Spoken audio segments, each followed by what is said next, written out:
नमस्कार। योग मित्र मंडल के योग विशारद पाठ्यक्रम के अंतर्गत प्रायोगिक परीक्षा के तहत जो आसन मुझे करने को दिए गए हैं उसमें से पहला आसन अर्धघटी चक्रासन। अर्धघटी चक्रासन के लिए सबसे पहले सीधे खड़े हो जाएं और दोनों पैरों के बीच में कंधे के बराबर दूरी और हाथों को सीधा आराम से लटका लें। उसके बाद धीरे धीरे सांस लेते हुए हाथों को ऊपर उठाएं।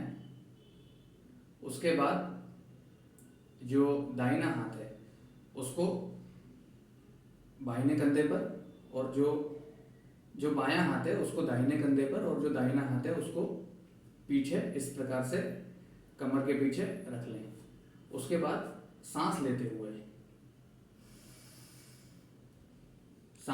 हुए सर्वप्रथम अपने दाईं ओर घूमें। इस पोस्चर में 4 से 5 सांसें आराम से लें।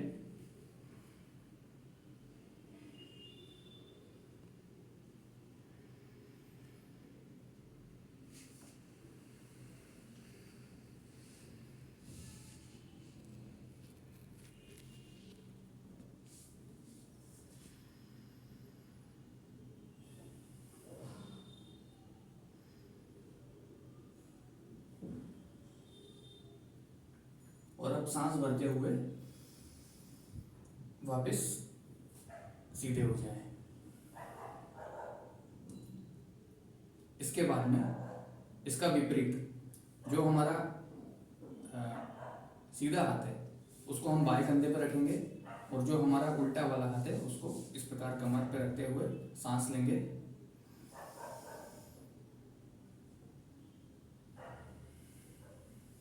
सांस छोड़ते हुए इस पोजीशन में नॉर्मल सांसें 4 से 5।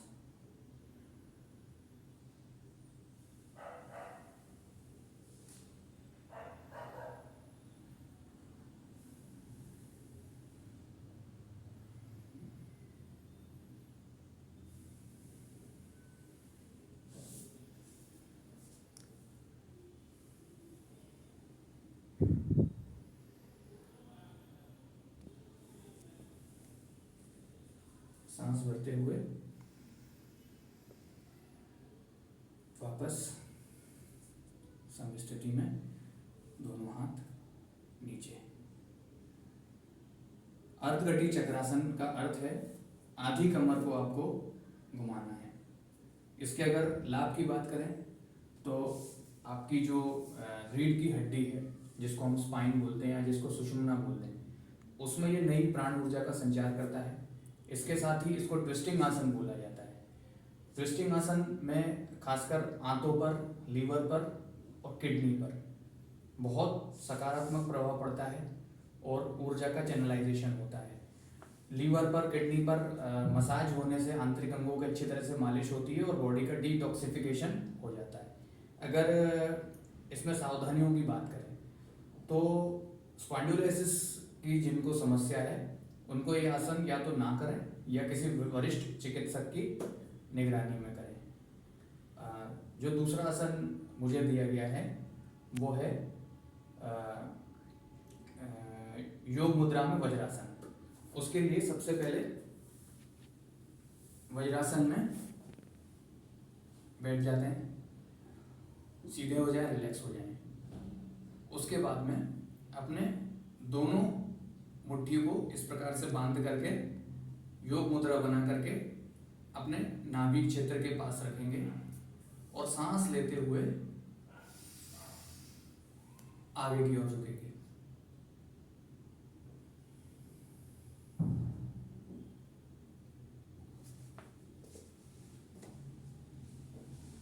इस आसन में ध्यान ये रखना है कि आप जब नीचे झुकें तो स्पाइन आपकी सीधी रहे और आपके जो पैर हैं वो नितंबों से लगे रहें। इसमें 4-5 सांसें नॉर्मल सांस लें, शांति से पड़े रहें।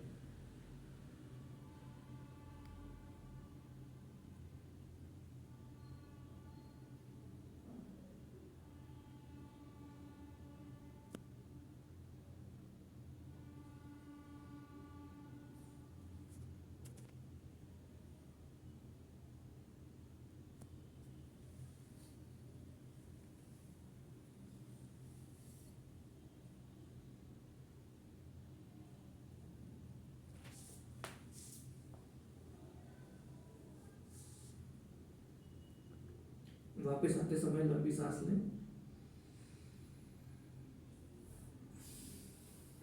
स्पाइन को सीधे रखते हुए वापस ऊपर।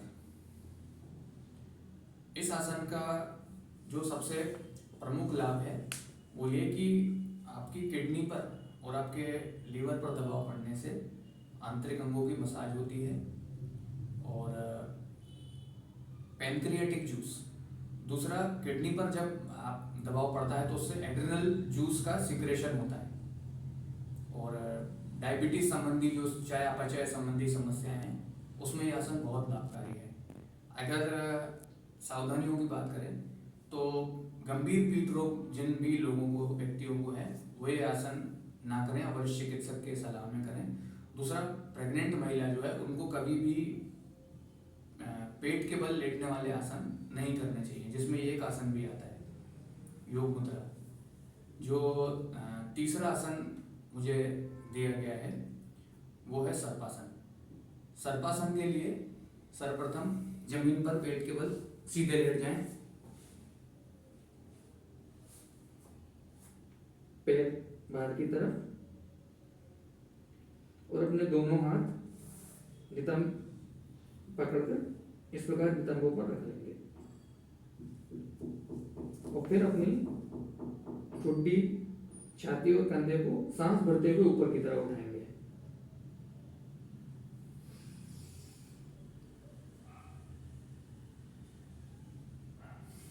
अपने शरीर की क्षमता अनुसार रुके रहें।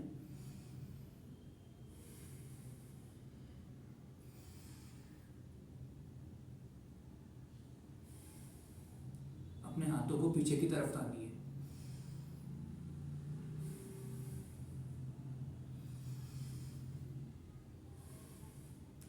इस आसन में आपकी आकृति सर्प की भांति हो जाती है, इसलिए इसे सर्पासन नाम दिया गया है।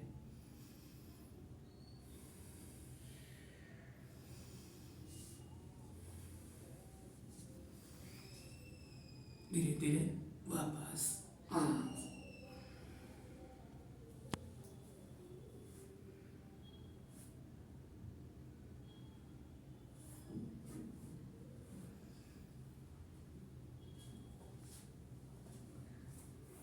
इस आसन की अगर बात करें तो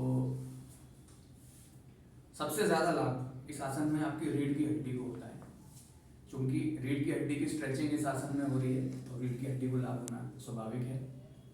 इसके अलावा आपके फेफड़ों संबंधी रोग भी हैं, ये आसन दूर करता है। कई सारे लाभ है इस आसन के, लीवर पर, किडनी पर। इसके अलावा गले पर खिंचाव होने से जो आपका उदान प्राण है, क्योंकि गले पर भी इफेक्ट इसका पड़ रहा है, स्ट्रेचिंग हो रही है तो उदान प्राण भी इससे एक्टिव होता है।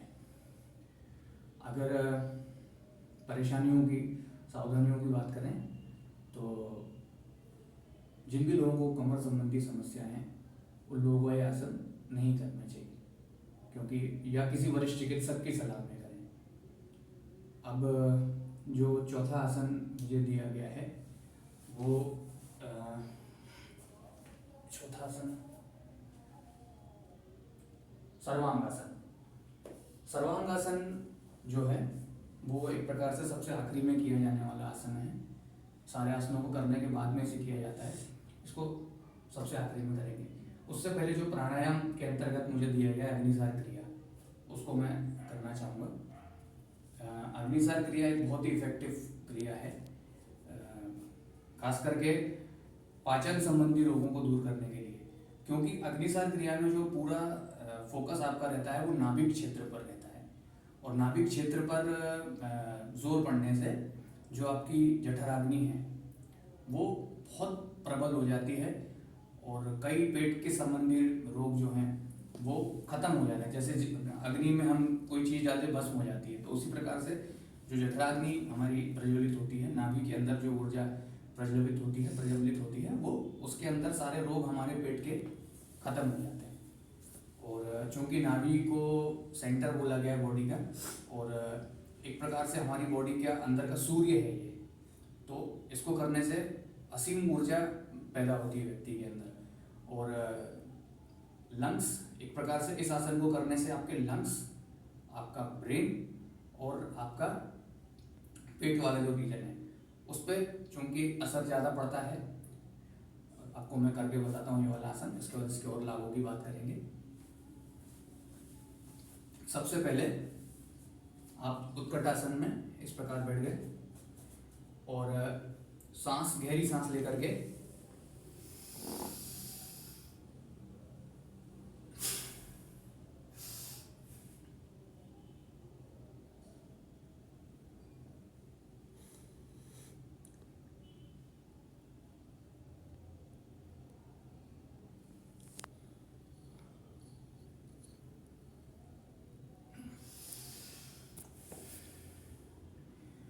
तो आपने ये देखा कि किस प्रकार से पेट के उदर के क्षेत्र पर इसका प्रभाव पड़ रहा है। और सबसे होता क्या है कि जैसे ही आप सांस बाहर रोक लेते हैं तो आपके लंग्स को, आपके ब्रेन को सबसे ज़्यादा ऊर्जा की आवश्यकता होती है। और जब आप इस आसन को करने के बाद में सांस लेते हैं तो ये जो आपके ऑर्गन्स हैं, ब्रेन हुआ, आपका लंग्स हुए, फेफड़े हुए, ये बहुत अच्छे से बाहर के ऑक्सीजन को एब्जॉर्ब करते हैं और इससे आपके ब्रेन का प्रत्येक न्यूरॉन उस एनर्जी को, उस ऑक्सीजन को बहुत अच्छी तरीके से एब्जॉर्ब करता है। इससे क्या बोलते हैं, आपका पाचन शक्ति बहुत बढ़ती है, आपकी जठराग्नि ऊर्जा प्रभावित होने से कई प्रकार के लाभ इसमें होते हैं। अब जो हमारा आखिरी आसन जो बचता है हमारा, वो है सर्वांगासन। ये आसन सबसे आखिरी में किया जाने वाला आसन है। इसके लिए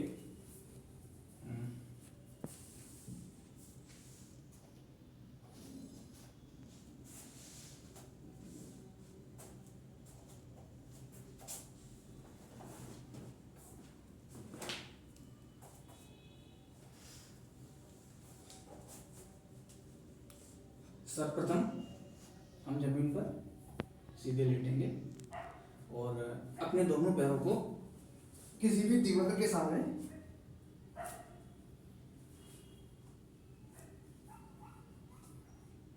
पहला स्टेप।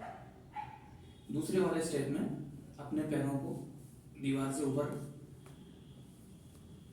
करके धीरे धीरे करके ऊपर उठाएंगे।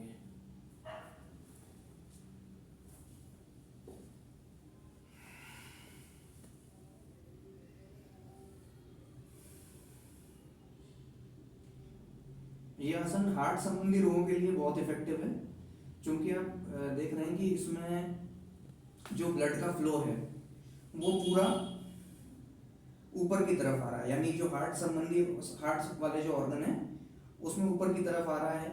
साथ ही साथ आपका जो गला है उस तरफ भी आपके ब्लड का फ्लो आ रहा है ना।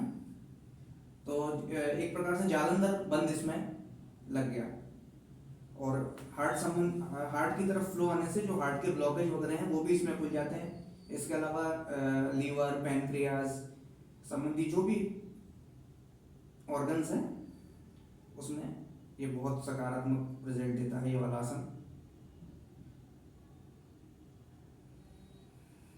शांति से पड़े रहें 4 से 5 सांसों तक। इसमें अधिक प्रैक्टिस होने पर 2 से 3 मिनट, 4 मिनट, 5 मिनट तक भी इसमें रह सकते हैं। बहुत इफेक्टिव आसन है। ब्लड फ्लो को डायरेक्ट ब्रेन तक ले जाने वाला आसन है।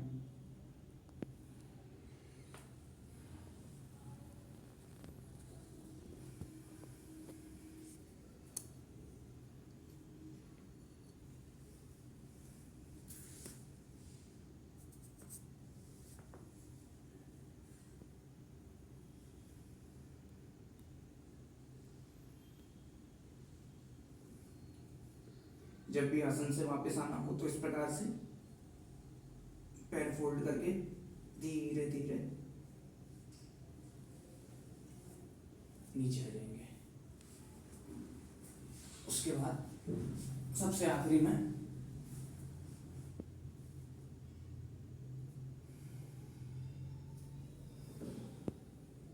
हैं शांति से।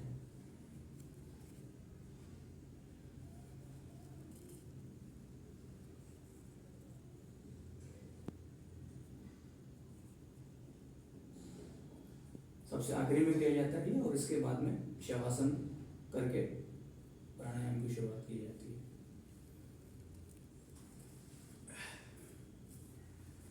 तो इस प्रकार ये आसन बहुत लाभकारी आसन है। हार्ट, पैंक्रियास, लीवर, कंठ संबंधी जितने भी रोग विकार हैं उनके समाधान के लिए बहुत इफेक्टिव आसन है ये। सावधानी इसमें सिर्फ ये रखनी है कि जो कमर दर्द जिनको अधिक रहता है, गंभीर कोई समस्या है, गले की कोई गंभीर समस्या है, तो उसमें ये आसन नहीं करना चाहिए, या हृदय संबंधी कोई गंभीर रोग है तो भी ये आसन नहीं करना चाहिए।